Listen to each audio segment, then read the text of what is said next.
விகேர் கிளினிக்கின் 20ஆம் ஆண்டு வெற்றி கொண்டாட்டத்தை முன்னிட்டு மாணவர்களுக்கு அனைத்து சிகிச்சை கட்டணத்திலும் 50% சலுகை. வைஃப் பிரெக்னெண்டா இருக்கப்போ 3 months மட்டும் இருந்து குழந்தை பிறந்ததுக்கு அப்புறம் நானே ரிசைன் பண்ணிடுறேன், சரினா நான் எழுதி கொடுக்குறேன் அப்படின்னு சொன்னேன். இப்பவே நீங்க ரிசைன் பண்ணணும், இறக்கமே இல்லாம சொன்னாங்க. அந்த டைம் நான் ரிசைன் பண்ணேன். அந்த டேக்கு அப்புறம் பாத்தீங்கன்னா என்னோட சேனல் பூமாக ஆரம்பிச்சிச்சு.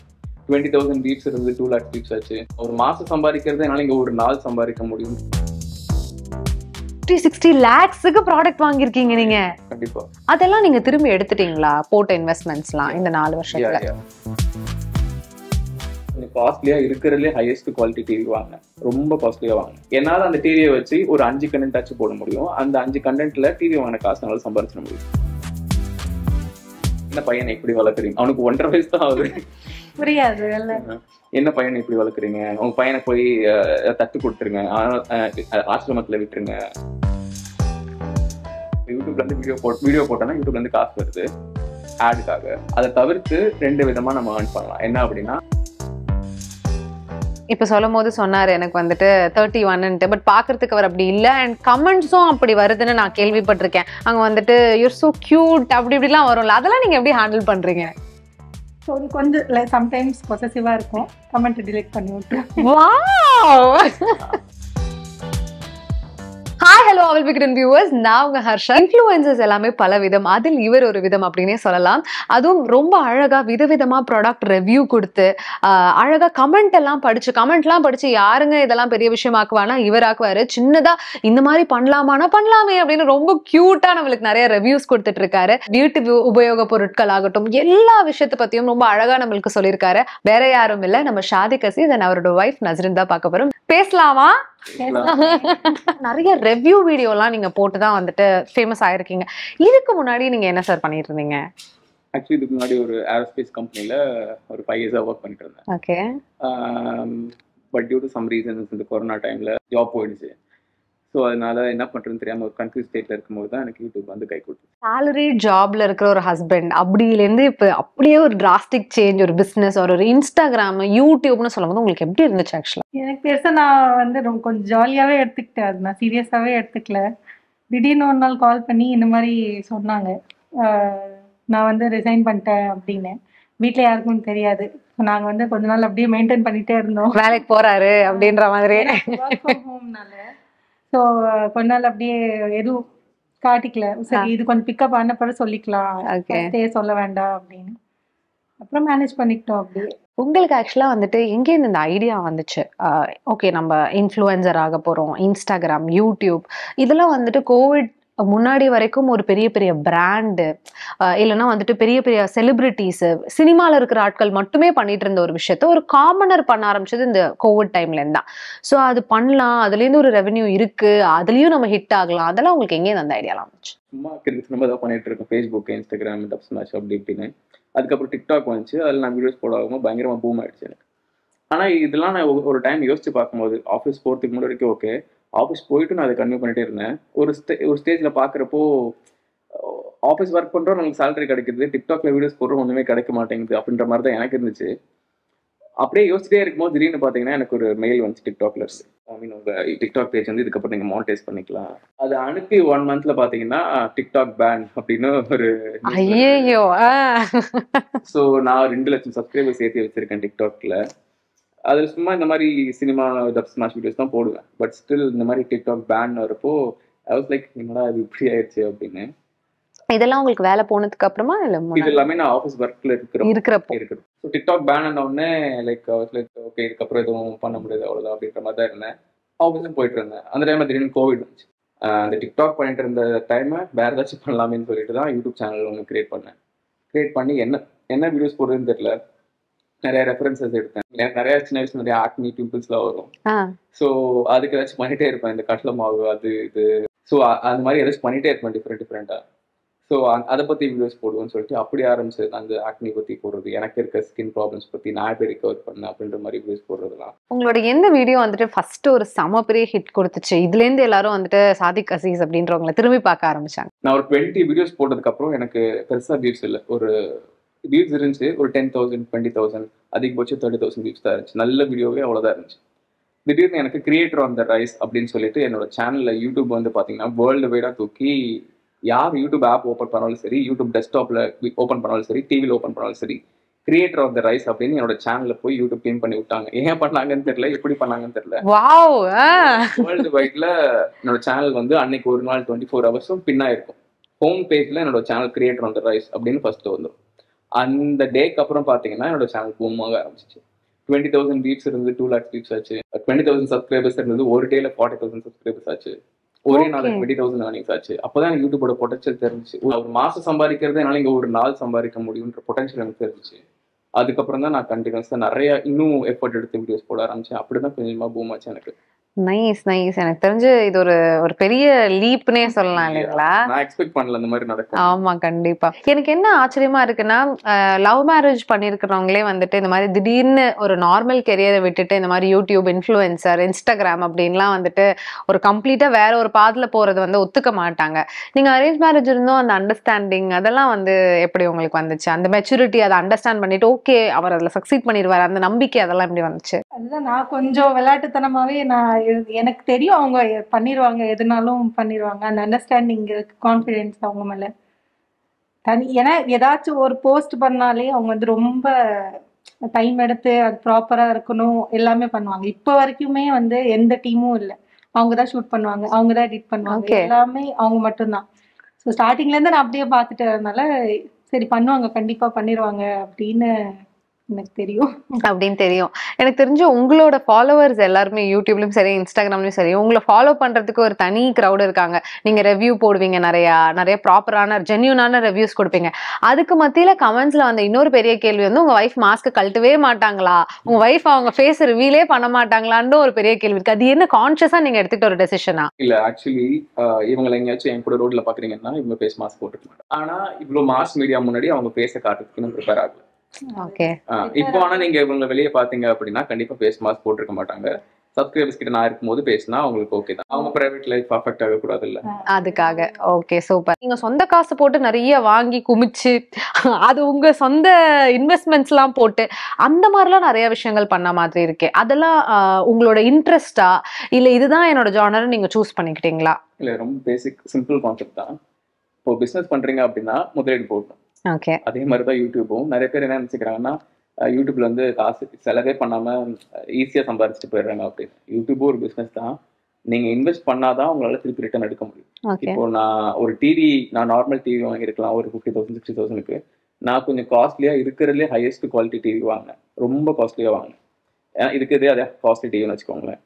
ஏன் வாங்கினேன் அப்படின்னா எனக்கு ஒரு கான்ஃபிடன்ஸ் இருக்கும், நான் இன்வெஸ்ட்மெண்ட் பண்ணிட்டேன், என்னால் அந்த டிவியை வச்சு ஒரு 5 கண்டென்ட்டாச்சும் போட முடியும், அந்த 5 கண்டென்ட்ல டிவி வாங்கின காசு என்னால் சம்பாதிச்சிட முடியும். ஓகே, ஸோ இந்த மாதிரி நம்ம இன்வெஸ்ட் பண்றோம், என்னால் இதுவே சாட்டிஸ்ஃபைட் ஆக முடியும். ஆனால் அது நார்மல் லைஃபா இருக்கும். அவங்க டிவி வந்து ஏதோ 2 லட்சம் சம்திங் 2.3 lakhs கிட்ட வரும் எக்ஸாக்ட்லி. ஓகே, ஸோ அதனால நம்ம இன்வெஸ்ட் பண்ணாதான் நம்மளால அதை ரிட்டர்ன் எடுக்க முடியும். அதான் பிசினஸோட கான்செப்ட். எதுவுமே இன்வெஸ்ட் பண்ணாம சும்மா உட்காந்துருந்தோம்னா வியாபாரம் நடக்காது இல்லையா? அதே மாதிரி தான். எவ்வளவுதான் வாங்கியிருக்கீங்க? எவ்வளவுக்கு வாங்கியிருக்கீங்க? ஆக்சுவலி அமேசான் ஆப் எடுத்து பார்த்தா தெரியும், குறைஞ்சது எப்படியும் ஒரு 50-60 lakhs ப்ராடக்ட்ஸ் வாங்கிருக்கேன். 50-60 lakhsக்கு ப்ராடக்ட் வாங்கியிருக்கீங்க நீங்க? கண்டிப்பா. அந்த பிசினஸ் இதானே from the beginning ஒரு 4 years சொல்றேன். 4 வருஷத்துல இவ்ளோ இன்வெஸ்ட்மென்ட் அப்ப நீங்க போட்டிருக்கீங்க. ஆனா அது இன்வெஸ்ட்மெண்ட் மட்டும் இல்ல, அதோட பர்சனல் யூஸ் ப்ராடக்ட்டா கூட இருக்கலாம். டிவிலாம் பர்சனல் யூஸ் ப்ராடக்ட் தான். பட் அதுவும் உங்களுக்கு ஒரு பார்த்து அதிகமா செலவு பண்ணி அதுக்கான காசு நான் சம்பாதிச்சிட்டேன் இல்லையா? ஓகே, ஒரு மாசத்துக்கு உங்களுக்கு ஏதாவது பட்ஜெட் இருக்கா? இதுக்கு மேல நான் வாங்க மாட்டேன்ப்பா, இவ்வளவுக்கு தான் நான் ப்ராடக்ட் வாங்குவேன். நீங்க ஏதாவது ரெஸ்ட்ரிக்ட் பண்ணுவீங்களா, இதுக்கு மேல வாங்க கூடாது அப்படின்லாம்? ப்ராடக்ட் வீடியோ காண்டினா ரெஸ்ட்ரிக்ஷனே இல்ல. எவ்வளவு வாங்குறோம்னு தெரியாது. இப்போ இன்னும் அன்பாக்ஸ் பண்ணாத பார்சல்ஸ் ஒரு 10 பார்சல் இருக்கு. அது டிஃபரெண்ட் ப்ராடக்ட், யூனிக்கான ப்ராடக்ட்ஸ் இருக்கு. அயன் பாக்ஸ், இதுக்கப்புறம் iron box mostly people use பண்ண மாட்டாங்க, டிஃப்ரெண்டா இருக்குன்னு சொல்லிட்டு ஸ்டீம் அயன் அந்த கிளாத்ஸ்லாம் ஸ்டீம் பண்ணுவாங்கல்ல. ஆமா, சோ ஜஸ்ட் ஹேங்கர்ல மாட்டி அப்படி ஸ்டீம் பண்ணா போதும், ஈஸியா அயன் பண்ணிடலாம். அந்த மாதிரி ப்ராடக்ட் இருக்கு. நீங்க வந்துட்டு இப்போ சொன்னீங்க இல்லையா, நாங்க வந்து 50-60 லட்சம் கிட்ட இன்வெஸ்ட் பண்ணிருக்கோம் ப்ராடக்ட்ஸ்ல மட்டுமே, இந்த ரிவ்யூக்காக மட்டுமே அப்படின்னும் போது அதெல்லாம் நீங்க திரும்பி எடுத்துட்டீங்களா போட்ட இன்வெஸ்ட்மெண்ட்ஸ்லாம் இந்த 4 வருஷத்துல? எடுத்திருக்கனால தான் எனக்கு பொருளுக்கு கொஞ்சம் ப்ராஃபிட் போயிட்டு இருக்கு. அதனால நான் எதுவுமே பேலன்ஸ் ஷீட் எதுவுமே வச்சுக்கிறது இல்லை. அமேசான் எடுத்து ரிப்போர்ட் எடுத்தா தெரியும் எவ்வளவுக்கு ஆர்டர் பண்ணிருக்கேன் அப்படின்னு. அதே மாதிரி பேங்க் ஸ்டேட்மெண்ட் எடுத்து பார்த்தா தெரியும் எவ்வளவு வாங்கிருக்கு அப்படின்னு. எடுத்து டேலி பண்ணீங்கன்னா ஓரளவுக்கு ப்ராஃபிட்ல போறதுனால தான் இப்போ ஓரளவுக்கு லைக் போயிட்டு இருக்கு. சூப்பர். நீங்க ஸ்டார்டிங் யூடியூப்ல இருந்து ஏர்ன் பண்ண ரெவென்யூ எவ்வளோ, இப்போ நீங்க எந்த லெவலுக்கு வந்திருக்கீங்கன்னு சொல்ல முடியுமா? ஸ்டார்டிங் எனக்கு வேலை போனப்போ வந்து பார்த்தீங்கன்னா 7,000 யூடியூப்லேருந்து வந்துருக்கு சேலரி. நான் ஆஃபீஸில் சம்பாதிச்சிருந்தது 35,000. ஆனால் எனக்கு வேலை போயிடுச்சு. இவங்ககிட்ட இருந்து ஆக்சுவலி நான் சொல்கிறேன், இந்த மாதிரி 7,000 தான் இப்போ நான் வாங்கிட்டு இருக்கு, யூடியூப்லேருந்து வந்துட்டு இருக்கு. 7,000 to 12,000 தான் வந்துட்டு இருக்கு, என்ன பண்ணலாம்னு கேட்டப்போ பரவாயில்ல இதே கண்டினியூ பண்ணுங்கன்னு தான் இவங்க என்கிட்ட சொன்னாங்க. அப்போ எனக்கே ஒரு மாதிரி தோணுச்சு, என்ன இவங்க சின்ன பிள்ளை சொன்ன மாதிரி இப்படி சொல்கிறாங்க.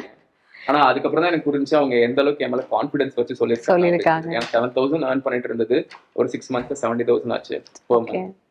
ஆபீஸ்ல இருந்தேன்னா எனக்கு அதை அச்சீவ் பண்றதுக்கு 10 years ஆயிருக்கும்.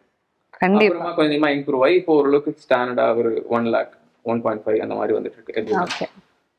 சம்டைம்ஸ் அதிகமாகலாம், சம்டைம்ஸ் கொஞ்சம் கம்மியாகலாம், பட் ஓரளவுக்கு ஆவரேஜா வந்து எல்லா சோர்சஸ் வந்து மெயின்டைன் ஆயிடுது அந்த 1.5 அப்படிங்கிறது.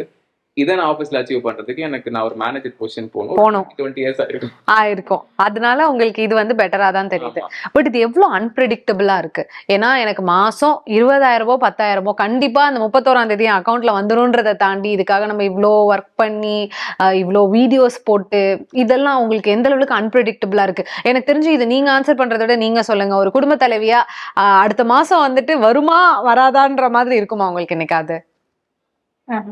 இருக்காது, அவங்க எப்படியும் மேனேஜ் பண்ணிடுவாங்கன்னு தெரியும், உங்களுக்கு நம்பிக்கை இருக்கு. அந்த கான்ஃபிடன்ஸ் தான் எனக்கு ஒரு பூஸ்ட் மாதிரி. எனக்கு என்ன அந்த மாதிரி அவங்க எப்பவும் ஃபீல் பண்ணி வச்சது இல்லை. எனக்கு என்ன வேணுமோ என்ன நான் கேட்கறதுக்கு முன்னாடியே பண்ணிடுவாங்க. ஸோ அப்படியே வந்து எனக்கு பழகிடுச்சு. சம்டைம்ஸ் அவங்க அந்த ப்ரெஷர்ல இருப்பாங்கன்னு எனக்கு தெரியும். ஏன்னா இப்போ ரீசெண்டாகவும் அப்படி இருந்துச்சு. ஒரு 1 month 2 month அது பேமெண்ட் வர வரைக்கும் ஒரு 1 week வந்து அவங்க கொஞ்சம் ப்ரெஷர்ல இருப்பாங்க. எனக்கு அந்த ப்ரெஷரே தெரியாது. ஏன்னா வந்து அவங்க பாத்துப்பாங்க அப்படின்னு ஒரு இது இல்லைன்னா என்ன பாத்துக்கலாம், ஒன்னா சேர்ந்து பாத்துக்கலாம் அப்படின்னு ஒண்ணு இருக்கும். இப்ப சொல்லும் போது சொன்னாரு எனக்கு வந்துட்டு 31, பட் பாக்குறதுக்கு அவர் அப்படி இல்ல. அண்ட் கமெண்ட்ஸும் அப்படி வருதுன்னு நான் கேள்விப்பட்டிருக்கேன். அங்க வந்துட்டு யூர் சோ கியூட் அப்படி இப்படிலாம் வரும்ல, அதெல்லாம் நீங்க எப்படி ஹேண்டில் பண்றீங்க? ஸோ கொஞ்சம் சம்டைம்ஸ் பொசசிவா இருக்கும், கமெண்ட் டிலீட் பண்ணி விட்டு. ஆக்சஸ் இருக்கு. Okay okay. நான் வந்து என்னோட பார்ட் டைம் ஜாப் அப்படின்னு சொல்லலாம். எனக்கு குக்கிங் ஐயான்னு பார்த்ததுக்கு அப்புறமே ஃப்ரீ டைம் இருந்தா உட்காந்து கமெண்ட் தான் படிப்பேன். ஓகே. கமெண்ட் படிச்சுட்டு சில கமெண்ட் வந்து சரி நல்லா இருக்கும், கொஞ்சம் பூஸ்டா இருக்கும். சில கமெண்ட் வந்து இவங்க படிச்சா கஷ்டமா இருக்குமே அப்படின்னு நினைச்சு டெலிட் பண்ணிடுவேன். சில கமெண்ட் எனக்கு உங்களுக்கு கஷ்டமா இருக்குமே அதுல ஒரு பாதி டெலிட் பண்ணுவீங்க. சில கமெண்ட் வந்து யாருக்குமே பிடிக்காத மாதிரி கமெண்ட் இருக்கும், அவங்கள வந்து ஹைட் யூசர் ஃப்ரம் சேனல்ல கொடுத்துரு அப்படி கொடுத்துருவீங்க. ஸோ கமெண்ட்ஸ் ஹேண்ட்லிங் நசரன் தான் கரெக்டா அப்படின்னு சொல்லிக்கலாம். நீங்க ஒரு இன்ஃப்ளூயன்சரா அந்த கமெண்ட்ஸை எப்படி எடுத்துக்கிறீங்க? இந்த கமெண்ட் எனக்கு அன்னைக்கு நைட் ஃபுல்லா தூக்கமே வரலங்க, என்ன ரொம்ப டிஸ்டர்ப் பண்ணிடுச்சு, நான் அதை டெலிட் பண்ணிட்டேன், பட் இருந்தாலும் இந்த மாதிரி போடாதீங்க ப்ளீஸ் அப்படின்னு சொன்னீங்கன்னா. அந்த மாதிரி நிறைய இருக்கு. அது சம்டைம்ஸ் ரொம்ப நம்ம மனசுல பதிஞ்சிரும், மைண்ட்ல இருக்கும். அது ஒரு டே ஃபுல்லா ஏன் இப்படிலாம் பேசுறாங்க, அந்த மாதிரி ஒரு 2 கமெண்ட் சொல்ல முடியுமா? எனக்கு அந்த மாதிரி ஒரு சில கமெண்ட். என்னோட சின்ன பையன் இருக்கான் இல்லையா, முன்னாடி ஒரு டிவி இருந்துச்சு என் வீட்டுல. அந்த டிவி என்னோட பையன் வந்து உடைச்சிட்டான். சும்மா உடைச்சிட்டான் இந்த சென்ஸ், அவன் உடைக்கணும்னு உடைக்கல. ஏன்னா அவனுக்கு அப்போ வந்து வயசு 2 வயசு கூட ஆகல, 1.5 வயசு. சாப்பாடு விட்டு இருக்கும்போது டம்ளர் எப்படி இருந்துச்சு, சும்மா டம்ளர் எடுத்து இப்படி போட்டான், டிவி பக்கத்துல இருந்தா டிவி உடஞ்சிச்சு. அது நான் ஒரு வீடியோ உடைச்சது போடல, டிவி உடஞ்சிச்சு, புது டிவி வாங்குறேன், அது ஒரு கண்டென்ட் தானே எனக்கு. ஸோ புது டிவி வாங்குறேங்கிறத ஒரு வீடியோ போட்டேன். இந்த டிவி இல்லை, இதுக்கு முன்னாடி இன்னொரு டிவி அதுக்கு ரூம்ல இருக்கு. ஸோ அந்த டிவி வாங்குறத நான் வீடியோ போட்டப்போ அந்த உடஞ்ச சினாரியோ நான் சொல்றேன், பையன் இந்த மாதிரி டம்ளர் தூக்கி அடிச்சான் உடஞ்சிருச்சு அப்படின்னு. அதுக்கு நிறைய பேட் கமெண்ட்ஸ் எப்படி வருது அப்படின்னா, என்ன பையனை இப்படி வளர்க்குறீங்க, அவனுக்கு 1.5 வயசு தான் ஆகுது, புரியாது. என்ன பையனை இப்படி வளர்க்குறீங்க, உங்க பையனை போய் தத்து கொடுத்துருங்க, ஆசிரமத்துல விட்டுருங்க அப்படிலாம். நான் ஏன் விடணும், உன்னால வளர்க்க முடியலன்னா நீங்க விடலாம், என்னால வளர்க்க முடியும், என்னால சமாளிக்க முடியும். அவன் உடைச்சாலும் சரி எது பண்ணாலும் சரி, ஒரு சொல்ற வயசு வரப்போ நான் சொல்லிடுவேன். இப்போ இந்த டிவி 2.5 லட்சம் சொன்னா இல்லையா, இதுல அவன் உடைக்க வாய்ப்பு இருக்கு. நான் அவன் சொன்னாலும் அவன் கேட்க மாட்டான், கோவப்பட்டு உடைக்கிற சின்ன பசங்க. ஏன்னா இப்போ அவனுக்கு வந்து 2.25 வயசு 3 வயசு, கண்டிப்பா இதையும் உடைக்க சான்ஸ் இருக்கு. நான் உடைக்காம என்ன பண்ணுன்னு சொல்லிட்டு ஒரு டெம்பர் கிளாஸ் 7,000 ரூபாய்க்கு வாங்கி மாட்டிருக்கேன் டிவில. இப்போ அவன் எதை தூக்கி அடிச்சாலும் டிவி அது உடையாது. சோ நம்ம கத்துக்கிட்டோம் அதுல இருந்து. இது ஒரு லெசன் தானே. அதுக்காக ஒரு டிவிக்காக குழந்தைய கொண்டு போய் நான் ஏன் அங்க விடணும்? டிவி இல்லாம கூட நான் அவனை பேஸ் பண்ணி வரப்போ வந்து 2 பேருக்கும் கஷ்டமா. தனித்தனியா சொல்லும் போது கூட சரி சொல்றாங்க. அவனுக்கு 3 வயசு தான் ஆகுது. அவன் எப்படி இருக்கான்னு எங்களுக்கு தான் தெரியும். தனியா ஒரு இப்போ ரூம்குள்ள தனியா தான் இருக்கான். சம்டைம்ஸ் ரொம்ப நல்லா மெயின்டைன் பண்ணுவான் அவனே. பாத்துப்பான், எல்லாமே தனியா தூங்கிருப்பான், வேலை இருந்தா. குழந்தை நம்ம விட்டு கொடுத்துதான் ஆகணும். ஆமா, கண்டிப்பா. அதெல்லாம் பேஸ் பண்ணி வந்து பையனை 4 தட்டி தட்டி வளங்க, என்ன வளர்க்குறீங்க அப்படிலாம் 4 வயசுல குடும்பம் சம்பந்தமா கமெண்ட்ஸ் வர்றது வந்துட்டு ரொம்ப கஷ்டமா இருக்கு. ஸ்பெஷலி பசங்களை வச்சு சொல்றது. இது வந்து நான் வந்தோடனே பார்த்தேன், புது வீடுன்னு நினைக்கிறேன். இதுக்கு நீங்க வந்ததும் வந்துட்டு உங்க யூடியூப்ல இருக்கிற ரெவென்யூனாலதான் அந்த மாதிரி எல்லாமும் நாங்க பார்த்திருக்கோம். இந்த புது வீட்டுக்கு எப்ப வந்தீங்க? இது எப்படி இந்த ஒரு சந்தோஷமான நிகழ்வு எப்படி நடந்துச்சு? ஆக்சுவலி யூடியூப் ஸ்டார்ட் பண்ணி ஓரளவுக்கு ரெவன்யூ வர ஆரம்பிச்சு ஸ்டார்ட்ல இருந்தே நான் நிறைய வீடு பார்த்துட்டு தான் இருந்தேன். அப்பார்ட்மெண்ட்ஸ் மாதிரி. இவங்களுக்கு அப்பார்ட்மெண்ட் லைஃப் பிடிக்கும், எனக்கும் பர்சனலி எக்ஸ்பீரியன்ஸ் பண்ணணும். பல கல்ச்சர்ல இருந்து பீப்புள் இருப்பாங்க. ஆனா அப்பார்ட்மெண்ட்டை பொறுத்த வரைக்கும் அது எப்படி வேணா நம்மளை டென்ஷன் பண்ணி நெகட்டிவா போறதுக்கும் வாய்ப்பு இருக்கு. டெய்லி லைஃபே ஒரு டார்ச்சர் ஆகிறதுக்கும் வாய்ப்பு இருக்கு. ஆப்போனன்ட்ல இருக்கவங்க இல்லை கம்யூனிட்டி சரியில்லை அப்படின்னா. ஸோ அதனால ஒரு 3 வருஷம் நாங்க ரிசர்ச் பண்ணோம் அப்பார்ட்மெண்ட்டுக்கா. அந்த டைம்ல எங்கள்கிட்ட காசு இல்லை. காசு இல்லாத டைம்லயும் கொஞ்சம் கொஞ்சமா காசு சேர்த்து வச்சு தேடிட்டே இருந்தோம். கரெக்டா ஒரு 3 இயர்ஸ்ல காசு சேர்ந்துச்சு. அண்ட் 3 இயர்ஸ் கழிச்சு இவ்வளவு நாள் ஒரு 100-150 அப்பார்ட்மெண்ட் தேடினதுல ஒரு நல்ல அப்பார்ட்மெண்ட் கிடைச்சிச்சுன்னு சொல்லி இதை வாங்கணும். யூடியூப்ல வந்த ரெவென்யூ மட்டுமே வச்சு இந்த வீடு வாங்கினீங்களா? அதை வச்சு மட்டுமே தான் வீடு வாங்கினது, எல்லாமே பண்ணது. யாரை பார்த்தாலும் இன்ஃப்ளூயன்சர், யாரை பார்த்தாலும் ஒரு 50,000 ஃபாலோவர்ஸ், 1,00,000 ஃபாலோவர்ஸ். நானும் ஒரு ப்ராடக்ட் ப்ரொமோட் பண்றேன், எல்லாம் அந்த பெய்ட் பார்ட்னர்ஷிப், அந்த லேபிள்லாம் வச்சுக்கிறாங்க இல்லையா? இது ஆக்சுவலா என்ன, அந்த கொலாப்னா என்னதான் நடக்கும், அதுக்கு பின்னாடி இருக்கிற பிசினஸ் தான் என்ன அப்படின்னு எங்களுக்கு கொஞ்சம் விளக்கி சொல்ல முடியுங்களா? ஆக்சுவலி 2 விதமான ஏர்னிங்ஸ் பண்ணலாம். அப்பார்ட் ஃப்ரம் யூடியூபோட அட்வர்டைஸ்மெண்ட் ரெவன்யூ. இப்போ யூடியூப்ல இருந்து வீடியோ போட்டோன்னா யூடியூப்ல இருந்து காசு வருது ஆடுக்காக. அதை தவிர்த்து 2 விதமா நம்ம ஏர்ன் பண்ணலாம். என்ன அப்படின்னா பெய்ட் கொலாபரேஷன், இன்னொன்று அஃபிலியேட் மார்க்கெட்டிங். நான் மோஸ்ட்லி பெய்ட் கொலாபரேஷன் தவிர்த்துருவேன். ஏன்னா பெய்ட் கொலாபரேஷன்ல ஜென்யூனா நம்ம ரிவ்யூ சொல்ல முடியாது. அப்படியே பெய்ட் கொலாபரேஷன் எடுக்கிறேன் அப்படின்னா அந்த ப்ராடக்ட்டை வாங்கி மணிக்கணக்கில், ஐ மீன் லைக் சம்டைம்ஸ் மாச கணக்கில் 6 மாசம்லாம் கூட யூஸ் பண்ணிருக்கேன். யூஸ் பண்ணிட்டு தான் நான் வந்து பெய்ட் கொலாப் ரிவ்யூ கொடுப்பேன். ஒரு சில ப்ராடக்ட்ஸ் வந்து யூஸ் பண்ண உடனே நம்மளுக்கு தெரியுது நல்லா இருக்கு அப்படின்னு. ஃபார் எக்ஸாம்பிள் டிவியா இருக்கலாம், ட்ரிம்மரா இருக்கலாம். இப்போ பிலிப்ஸ்ல இருந்து எனக்கு 2-3 கொலாப் நான் பண்ணியிருக்கேன் பிலிப்ஸ் பிராண்ட்க்கு.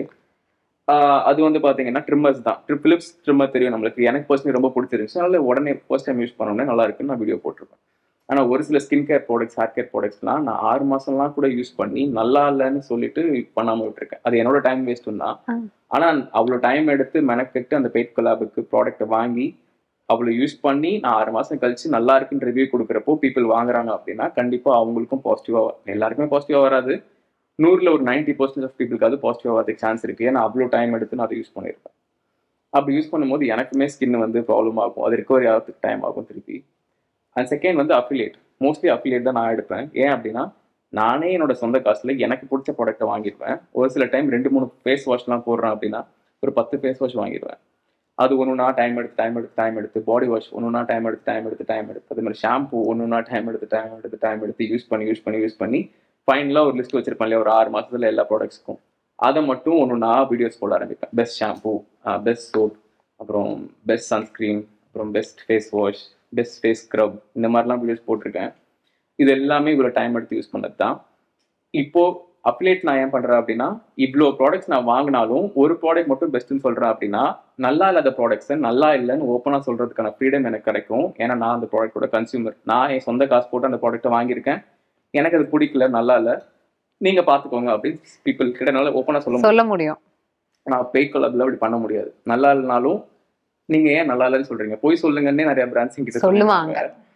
ஸோ நான் ஏன் அப்படிலாம் சொல்லணும், அப்படி சொன்னா இவ்வளோ தூரம் வர முடியாது. ஆமாம். ஸோ அதனால நான் இப்போ அப்கமிங் யூடியூபர்ஸ்க்கும் ஏதாச்சும் சொல்லணும் அப்படின்னா மோஸ்ட்லி பெய்ட் கொலாப்ஸ் தவிர்த்துட்டு அஃபிலியேட் பண்ணுங்க. ஸோ அதுக்கு நான் அஃபிலியேட்லையும் நெகட்டிவாக போகிறதுக்கு வாய்ப்பு இருக்குது. எப்போனா நீங்கள் காசு கொடுத்து ப்ராடக்ட்டை வாங்கிட்டீங்க அப்படிங்கிறதுக்காக அதை ரிவ்யூ போட்டு பீப்புள் கிட்ட திணிக்கக்கூடாது. அதனால தான் நான் 10 ப்ராடக்ட்டை வாங்கி 10லேருந்து 1 பெஸ்ட்டு சொல்கிறேன். நீங்கள் 1 வாங்கிட்டு ஐயோ 1 வாங்கிட்டோமே வேஸ்ட்டாக போயிருமே, இதை அவங்களுக்கு திணிச்சிட்டு நமக்கு கமிஷன் எடுத்துப்போம் அப்படின்னு நினைக்கக்கூடாது.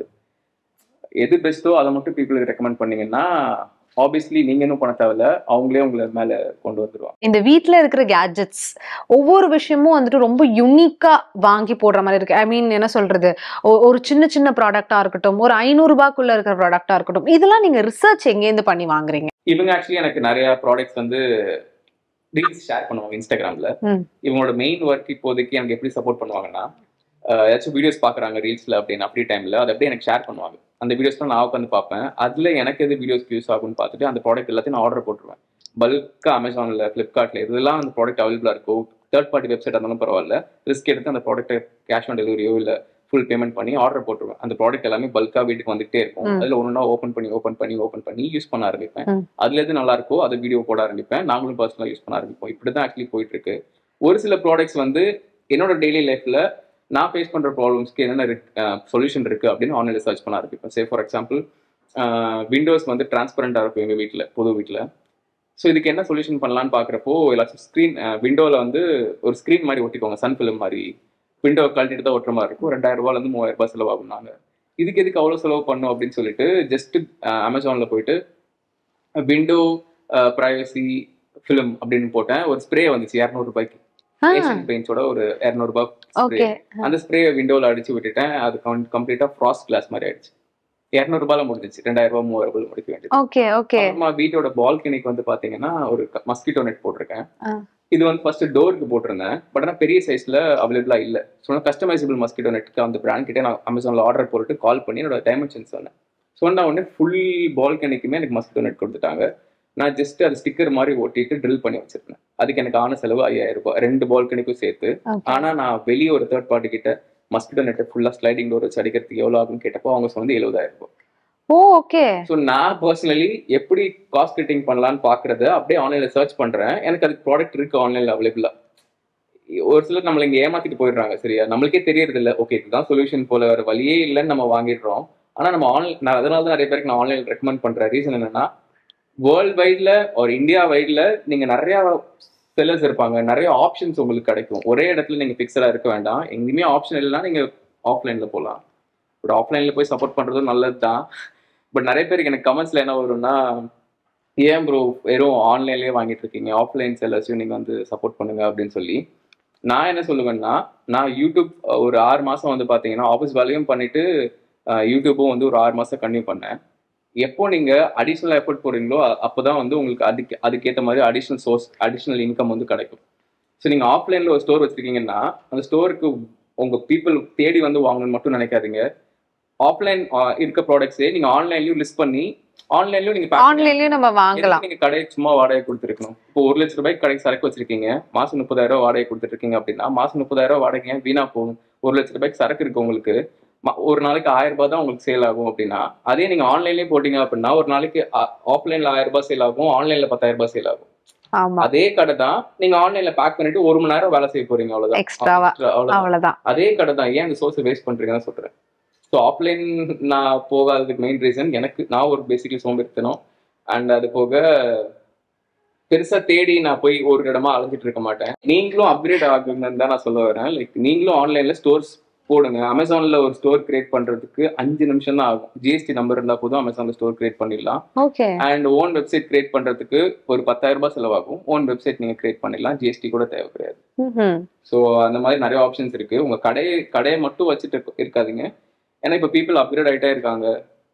இப்போ நிறைய பேர் நிறைய சிட்டிஸ்ல இருந்து வந்து சென்னையில ஒர்க் பண்றாங்க, வேற ஸ்டேட்ஸ்ல இருந்துலாம் வந்து அவங்களுக்குலாம் வந்து போய் தமிழ்ல கூட பேசி கடையில வாங்க தெரியாது இல்லையா, கம்யூனிகேஷன் கேப் இருக்கும். அவங்களாம் ஜஸ்ட் ஆன்லைன்ல வாங்கிட்டு போயிடுவாங்க.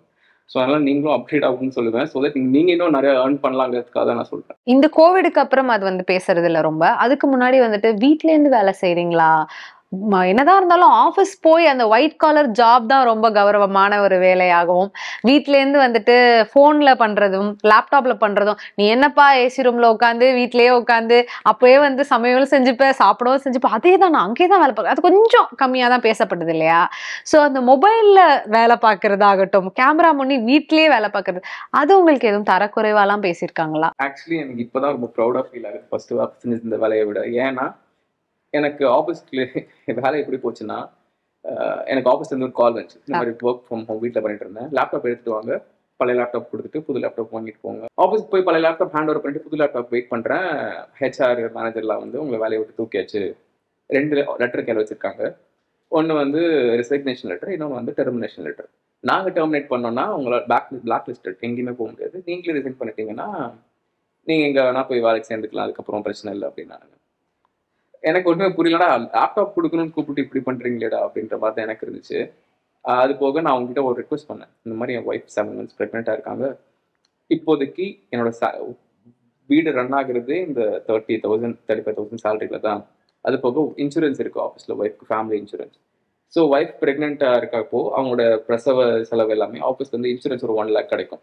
ஸோ அதனால் நான் இந்த 3 months மட்டும் இருக்கேன். 7 months ப்ரெக்னெண்ட்டாக இருக்காங்க. ஒரு 3 months மட்டும் இருந்து குழந்தை பிறந்ததுக்கப்புறம் நானே ரிசைன் பண்ணிடுறேன். சரினா நான் எழுதி கொடுக்குறேன் அப்படின்னு சொன்னேன். அப்படிலாம் கிடையாது. இப்போவே நீங்கள் ரிசைன் பண்ணணும், இறக்கமே இல்லாமல் சொன்னாங்க. அந்த டைம் நான் டிசைட் பண்ணேன், இதுக்கப்புறம் எந்த ஒரு சூழ்நிலையும் யாருக்கிலையும் கை நீட்டி வேலை செய்யக்கூடாது. சம்பளம் வாங்கி யாருக்கிலையும் வேலை செய்யக்கூடாது. ₹1 சம்பாதிச்சாலும் சொந்த உழைப்புல முதலாளியா இருந்து சம்பாதிக்கணும் அப்படின்னு அப்போ டிசைட் பண்ணேன். அதை தான் என் ஒய்ஃப் கிட்டேயும் சொன்னேன். அவங்க என்ன யோசிச்சாங்கன்னு தெரியல. இவங்க இடத்துல மேபி வேற யாராச்சும் இருந்தாங்கன்னா, அதான் சொல்லிட்டாங்க, ரிசைன் பண்ணிட்டீங்கல்ல, சைன் போட்டுட்டீங்கல்ல, அப்படின்னா வேற ஒரு வேலைக்கு போக முடியும் தானே அர்த்தம். அப்படி யோசிச்சிருப்பாங்க. நீங்க டெர்மினேட் பண்ணல, நீங்களே தான் ரிசைன் பண்ண மாதிரி இப்போ சைன் பண்ணிருக்கீங்க. ஸோ அதனால ப்ராக்டிக்கலாக யோசிச்சோம்னா நீங்கள் இப்போ வேற வேலைக்கு போக முடியும் தானே.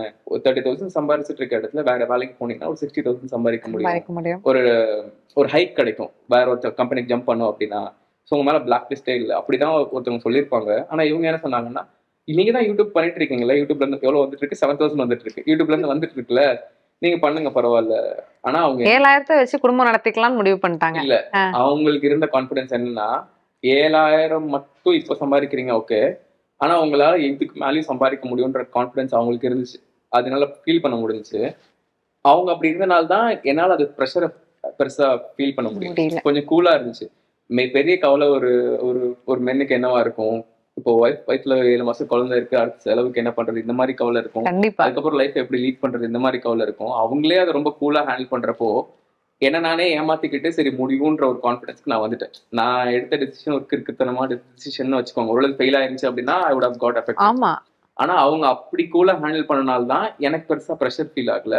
நானும் என்னோட ஃப்ளோல அப்படியே போனேன். I got succeeded. இது யூடியூபை தாண்டி ஒரு இன்ஃப்ளூயன்சர்ஸ்க்கு ரெவென்யூ எப்படி கிரியேட் பண்றது, ஆர் எப்படி கிரியேட் பண்றீங்க? சொன்னேன் இல்லையா, எந்தெந்த இடத்துல இருந்து? அஃபிலியேட் மார்க்கெட்டிங் ஒன்று, இன்னொன்று வந்து பெய்ட் கொலாபரேஷன். பெய்ட் கொலாபரேஷன் பண்ணீங்கன்னா 10 வீடியோல 10 லட்சம் சம்பாதிச்சிடலாம்.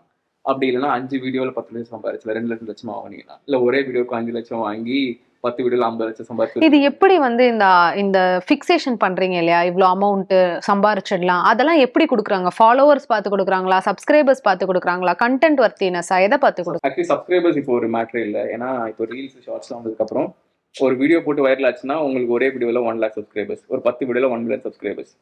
ஆனால் அதுக்கப்புறம் கன்சிஸ்டன்சின்னு ஒன்று இருக்குல்ல, நீங்கள் போடுற எல்லா வீடியோ 1 million போகுதான்னு பார்க்கணும்ல. இப்போ நான் ஷார்ட்ஸ் போட்டேன்னா நான் அந்த மாதிரி ஸ்கிரிப்ட் ரெடி பண்ணி போடுவேன். ஸோ தட் எல்லா ஷார்ட்ஸும் minimum 800K to 1 million minimum தொடுற மாதிரி நான் ஷார்ட்ஸ் போடுவேன். அந்த கன்சிஸ்டன்சி தான் பிராண்ட்ஸ் பார்ப்பாங்க. இப்போ அதே கன்சிஸ்டன்சியில் நான் பிராண்டுக்கு நான் ஒரு கேரண்டி கொடுப்பேன். உங்கள் ப்ராடக்ட் நல்லா இருந்துச்சு அப்படின்னா எனக்கு இவ்வளோ காசு நீங்கள் கொடுக்கணும். அதாவது அவங்க ப்ராடக்ட் நல்லா இருந்துச்சுன்னா தான் நான் வீடியோ பண்ணுவேன். அதுக்காக நான் உங்களுக்கு டிமாண்ட் பண்ணுறேன். அப்படி உங்கள் ப்ராடக்ட் நல்லா இருந்துச்சுன்னா நீங்கள் எனக்கு அனுப்புங்க, நான் யூஸ் பண்ணி பார்த்துட்டு நல்லா இருந்துச்சு அப்படின்னா இன்னைக்கு இவ்வளோ காசு நீங்கள் கொடுங்க, அண்ட் இவ்வளோ கேரண்டிட் வியூஸ் மினிமம் 1 million நான் உங்களுக்கு கொடுப்பேன் அப்படின்னு சொல்லி தான் நான் அவங்கள்ட்ட பேசுவேன். அதுலேருந்து எவ்வளோ கன்வர்ஷன் நடக்கும்? அந்த வியூஸ்லேருந்து அவங்களுக்கு ப்ராடக்ட் செல்லிங் பாயிண்ட் ஒன்று இருக்குல்ல, அது எப்படி நடக்கும்? Depends on the products price and usability. For example, நான் ஒரு டைனிங் டேபிள் ஒன்று வாங்கியிருந்தேன் ரீசெண்டாக. அதோட காஸ்ட் வந்து 20,000. அதுக்கும் நான் ரிவ்யூ போட்டேன். அது ரொம்ப யூஸ்ஃபுல்லான ப்ராடக்ட் எங்களுக்கு. ஆனால் பீப்புளுக்கு அது யூஸ்ஃபுல்லாக இருக்குன்னு தோணுச்சுன்னா அவங்க வாங்கிப்பாங்க இல்லையா. ஸோ எனக்கு தெரிஞ்சு அதில் பெருசாக கன்வர்ஷன் ஆகல. ஒரு 10-15 கன்வர்ஷன் கூட ஆகலன்னு நினைக்கிறேன். அந்த வீடியோ ஒரு 5 million 6 million போச்சுன்னு நினைக்கிறேன். அப்படி போயுமே வந்து கன்வர்ஷன் அவங்களுக்கு பெருசா எதுவும் ஆகல. டைனிங் டேபிள் ரிப்போர்ட் எனக்கு எப்படி இருக்கணும்னா, நான் அமேசான் அஃபிலியேட்டா இருக்கேன் இல்லையா. நான் ஏன் அஃபிலியேட்டா இருக்கேன்னா, சொன்ன மாதிரி ஜெனியூனான ரிவ்யூ கொடுக்கலாங்கிறதுக்காக அஃபிலியேட்டா இருக்கேன். ஏன்னா ஒரு சிலர் அஃபிலியேட்டிவ் வந்து தப்பா எடுத்துப்பாங்க, அவங்களுக்கு கமிஷன் போகுது அப்படின்னு. நான் ஏன் காசு போட்டு வாங்கி எனக்கு நல்லா இருக்கிறது தான் உங்களுக்கு சஜஸ்ட். கண்டிப்பா அதுல எனக்கு ஒரு பெனிஃபிட் வேணும் இல்லையா. இல்லைன்னா நான் 60 lakhs ப்ராடக்ட் வாங்கி மட்டும் இருப்பேன், எனக்கு எந்த ப்ராஃபிட்டும் இருந்திருக்காது. யூடியூப்ல இருந்து பெருசா ரெவன்யூ வந்து வராது அந்த அளவுக்கு. ஏன்னா ஆட்ஸ்லாம் இப்போ ரொம்ப இதாயிடுச்சு. அது இந்தியா சர்க்கிள்ல பாத்தீங்கன்னா யூடியூப்ல இருந்து வர ஆட் ரெவன்யூ கொஞ்சம் கம்மி தான். புதுசா இப்போ இன்ஃப்ளூயன்சரா நான் ஆக ஆசைப்படுறேன், எனக்கு வந்து யூடியூப் சேனல் கிரியேட் பண்ணணும் அப்படின்னு ஆசை இருக்கிறவங்களுக்குலாம் ஆக்சுவலா எங்கே போய் ஆரம்பிக்கிறது, எங்கேருந்து இது வந்துட்டு ஒரு ஹிட் அடிக்கிறதுன்னு தெரியாம அவங்க சில பேர் வந்து பெய்ட் ஃபாலோவர்ஸ் வாங்குறாங்க. ஒரு காசு கொடுத்து எனக்கு இத்தனை 1000 ஃபாலோவர்ஸ் வேணும்னு வாங்குறாங்க. அதெல்லாம் பயன் ஆகுதா? அந்த மாதிரி இருக்கவங்களுக்குலாம் எப்படி ஆரம்பிக்கணும் அப்படின்னு ஏதாவது சொல்ல முடியுமா, ஒரு சின்ன டிப் மாதிரி? ஓகே, ரொம்ப சிம்பிள். நீங்க ஒரு வீடியோ எப்படி பார்ப்பீங்க யூடியூப்ல? ஒரு வீடியோ உங்களுக்கு என்டர்டைனிங்கா இருந்தா பார்ப்பீங்க, இன்ஃபர்மேட்டிவா இருந்தா பார்ப்பீங்க. எதிர ஒரு வீடியோ என்டர்டைனிங்கா இருக்கணும், அப்படி இல்லைன்னா இன்ஃபர்மேட்டிவா இருக்கணும். உங்க video both entertaining and informative ரெண்டுமே இருந்துச்சு அப்படின்னா உங்க வீடியோ சக்ஸஸ் ஆகிறதுக்கான வாய்ப்பு லைக் 100% கண்டிப்பா சக்ஸஸ் ஆயிரும்.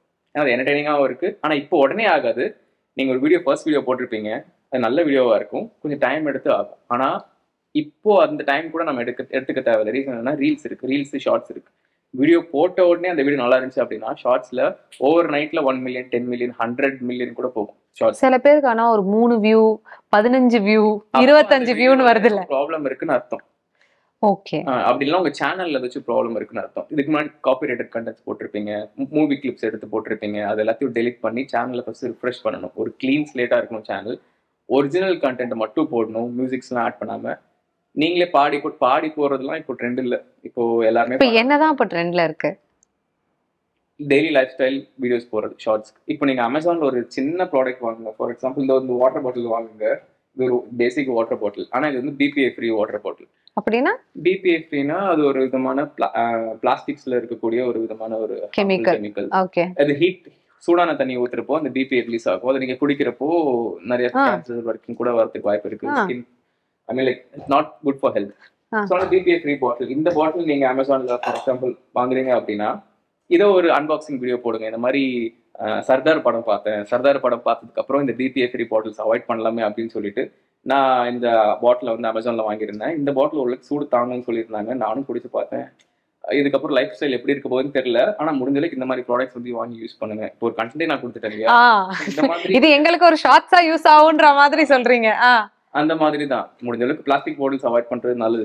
Steel bottles, glass. இப்போ கிளாஸ்லயே வந்து பாத்தீங்கன்னா ஹை ஹீட் ரெசிஸ்ட் பண்ற கிளாஸஸ் இருக்கு. ஐ மீன் லைக் போரோசிலிகேட் கிளாஸ்ன்னு சொல்லுவாங்க. அதை வந்து டேரக்டா அவன்ல வைக்கலாம், அடுப்புல வைக்கலாம். ரொம்ப ஹீட்டை வந்து ரெசிஸ்ட் பண்ணும். அந்த கிளாஸ் மூலமா எதுவும் ரிலீஸ் ஆகாது. ஸோ இந்த மாதிரி ப்ராடக்ட்ஸ்லாம் யூனிக்கா ஏதாச்சும் உங்க வீட்டுக்கு வாங்குங்க, அது ஒரு வீடியோவா போடுங்க. அது ஆமா, அப்ப வெளியே போறீங்க, ஹோட்டல் ரிவ்யூஸ் நிறைய பேர் இருக்காங்க. சீக்கிரமா ஹோட்டல்ல வரும்னா நிறைய பேர் நெகட்டிவ் ரிவ்யூஸ் போட்டு அந்த ஹோட்டல்ல டேமேஜ் பண்ணி வராங்க. அப்படிலாம் பண்ண வேண்டாம். நீங்க இன்வெஸ்ட் பண்ணுங்க. லைக் அடுத்தவங்களுக்கு கீழே தள்ளிட்டு மேல வரும் நினைக்காம நீங்க ஒரு 10 ரூபாய்க்கு செலவு பண்ணுங்க ஒரு வீடியோக்காக. அதை ஒரு அன்பாக்ஸ் பண்ணி அதை ஒரு வீடியோ எடுத்து போடுங்க. அதே மாதிரி நல்ல கிளாரிட்டியான ஃபோன் எடுங்க. உங்ககிட்ட ஃபோன் இல்லைன்னா ஃப்ரெண்ட்ஸ் கிட்ட ஐஃபோனை வாங்கி அதை வீடியோ எடுத்து போடுங்க. ஒரு ஆண்ட்ராய்டு நல்ல ஃபோன் வாங்கி வீடியோ எடுத்து போடுங்க. ஸ்டார்டிங்ல கஷ்டப்படுங்க, கண்டிப்பா சக்சஸ் கிடைக்கும். Thank you so much. ரொம்ப அழகா இருந்தது இந்த கான்வர்சேஷன் உங்களோட. தேங்க்யூ. விகேர் கிளினிக்கின் 20ஆம் ஆண்டு வெற்றி கொண்டாட்டத்தை முன்னிட்டு டிசம்பர் 16 முதல் ஜனவரி 15 வரை 23 வயதுக்குட்பட்ட அனைத்து மாணவர்களுக்கும் விகேரின் அனைத்து சிகிச்சைகளுக்கும் 50% கட்டண சலுகை.